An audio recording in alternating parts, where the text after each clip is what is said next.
guys? This is Melo here from Team Breakthrough, coming at you with a deck profile pose, Secrets of Eternity. It's basically an update for my Qliphort. I know we have profiled this deck like 3 times already in this channel, but this is probably gonna be the last time just um updating my deck because I've been doing really good with this deck, and I just want to share with this build with you guys. So a lot of chain. It's pretty sexy.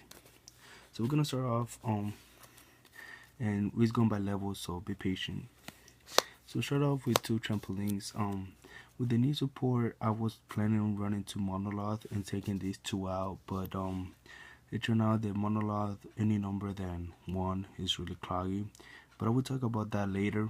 Right now, the main focus is trampolines. Trampolines is still really good at 2 because it gives you not only the power to double search, but it gives you the power to change him for Monolith. If you want to do so you can draw. It's really good. So 2 trampolines. Then the standard 3 scouts. Don't need to explain very much on this. 1 Monolith, like I was saying, any number over 1, it's really cloggy because it does allow you to draw, but it's like, let's say you tribute 2 monsters and then you draw, and then you draw into another 2 of this. It's like, what do I do now? Because you can't even normal summon it. So that's why it's really cloggy. But because it's really easy to search, either with Sacrifice or Scout or Summoner's Art even, you have 3 search targets for him, plus the draw that you can happen to draw him. He's really easy to search, so you don't need him over over 1 because it's really cloggy. So 1, it has been working really amazing. I did top. I went undefeated on a Friday in my locals, and then the next day on a Saturday I topped. I didn't top on Sunday, but it was only because it was top 2, so that's why. But I went X1, so I've been doing really good with this build. So yeah, this is one of the best builds I've come up with, and that's why I want you guys to take my word on Monolith being really good at 1. Other than that, is really not that good. And then we go with 3 Qliphort carriers. Basic, the monsters you want to draw, carrier, and then 2 Helix. Carrier returns 1 monster, and then Helix pops a card, or back row basically. I'm thinking of bumping up this, or maybe not, but I've been doing really good with this, so it stays like that for right now. These are the monsters you really want to be drawn to. If you see my other builds, I had a Helix at 3, but I cut it down because you want to draw into these monsters, but the one you really want to draw into is carrier. Then 2 discs. I always run 2 discs because I'm one of the people that believe that you don't need more than 2 because you want his effect. You don't really want to draw him. And especially now with the new support, you need the space, so there's even more reasons to why only play 2 and not 3. 1 shell, still with 1 shell because it's really good as a mini boss monster. And then one of the big changes I made to my deck is now I'm main tower. In my other builds or my other profiles, you might have heard me talking about towers not being a really good main deck card, but now I tried it, and now all of a sudden is the go-to card. Like 90% of the time I'm gonna be like looking for summoning this thing. It's really good. I tried it at 2, running 2, maining 2, but it's really cloggy, so 1 is the best number for it. And because it's really easy to search with Sacrifice or Scout. And that's it for the monsters. Now we go with the spells. We'll start with 3 Summoner's Art, pretty standard, such are Monolith and or Scout. Then 3 Sacrifice, the broken spell of the deck, not really, don't really have to spend much. One laser clip, but still running the one laser clip, just because it allows me to go into, the normal summon disc, special summon 2, and then activate this, and then summon and get the surge of sacrifice to surge tower, and then tower, summon.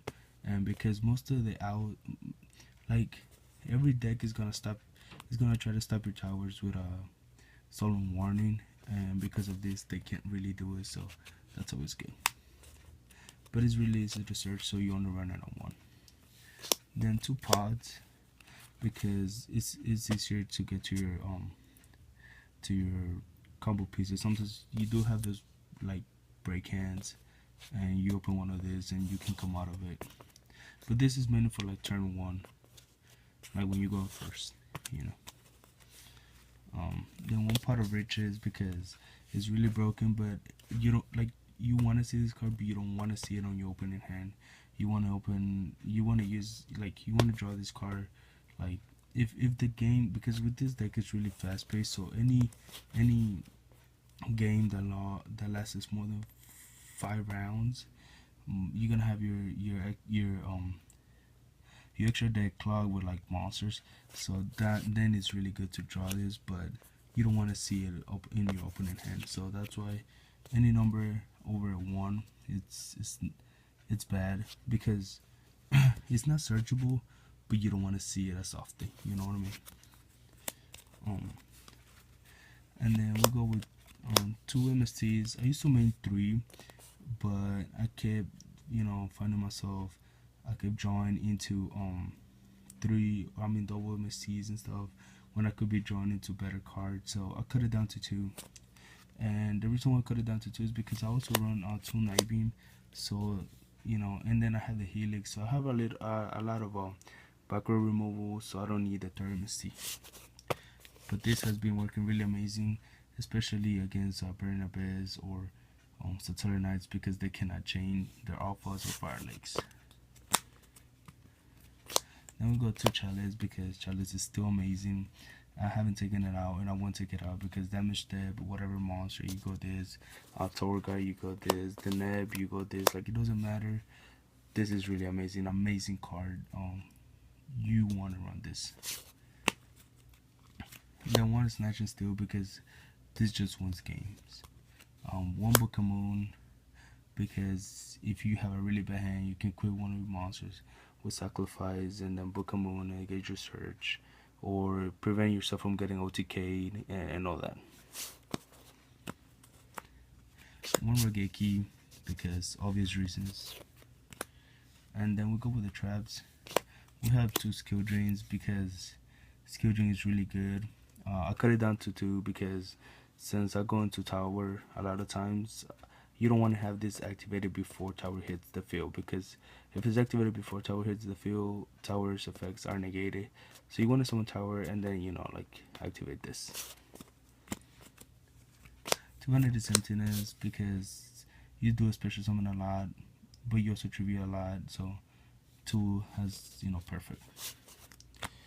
I do not own a stealth, so because of stealth I'm running magical hats. Magical hats is really stupid when you have a really bad hand and you don't have, and like you draw a scout, but you have to choose between Sacrifice and a monster, and most of the time you're gonna choose the monster. And if you draw this, you can when they attack, activate this and then summon 2 sacrifices, and regardless of what happened, you are gonna get 2 searches at the end, so that's always really good. But as soon as I get my hands on the stealth, this is gonna be a stealth. And 1 bottomless trap hole for obvious reasons. Like I said, I have been doing really good with this deck on my locals. I have been topping regularly now with this build, with this exact build, so it's really good. Now we go with my side deck. We have 2 Shedding Spell Shedding Arrows for the mirror, the curse for shadows, or the mirror, This is gonna be really good against Necklaw too. 2 Monarch Stoneforge for the mirror, or for other annoying decks that run boss monsters. One soldiering for Bernabes, Shaddolls, and other decks that resolve in the graveyard. One of these, I really never found myself siding this sim, but I feel like when I do need it, I'm gonna side it. It's gonna come in handy. But the best deck I think this will be good siding in against will be like Torrents or decks that send a lot of monsters to the graveyard.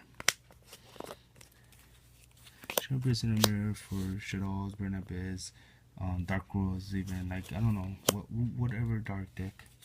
Flying Sea for Bernabes mainly.